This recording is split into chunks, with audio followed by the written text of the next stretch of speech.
আল মুসলিমুনা কার জাসাদিন ওয়াহিদিন, মুসলমানেরা একটা শরীরের ন্যায়, একটা শরীরে আঘাত পাবে।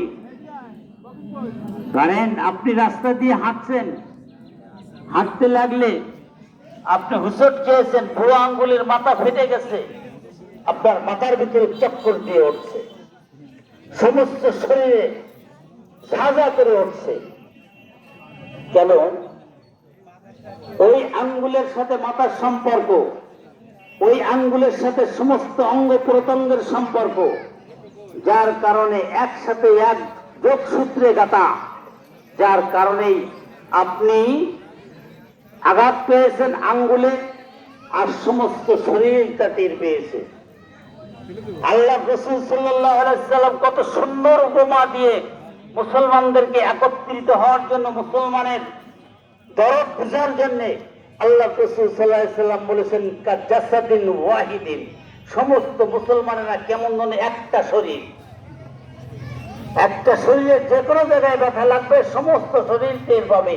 ঠিক একটা মুসলমান বিশ্বের যে কোনো প্রান্তে সে লাঞ্ছিত, অপমানিত, মজলুম হিসাবে হবে। আর যে কোনো দেশের লোক সেটা জানতে পারবে, তার জন্য সমবেদনা জানাতে হবে, তার জন্য দোয়া করতে হবে ওই মুসলমান, মুসলিম মুসলমানের জন্য। আজ ফিলিস্তিনের মুসলমানেরা নির্যাতিত, নিষ্পেষিত, গাজার মুসলমানেরা নির্যাতিত, নিষ্পেষিত, আমরা তাদের জন্য কিছুই করতে পারি না।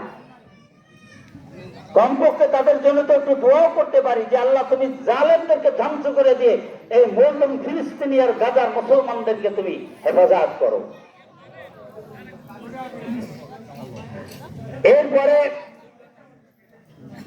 এরপরে এই দোয়াটুকু তো আমরা করতে পারি, কিন্তু এই দোয়ার ভিতরেও আমরা কার্পণ্যতা করে থাকি।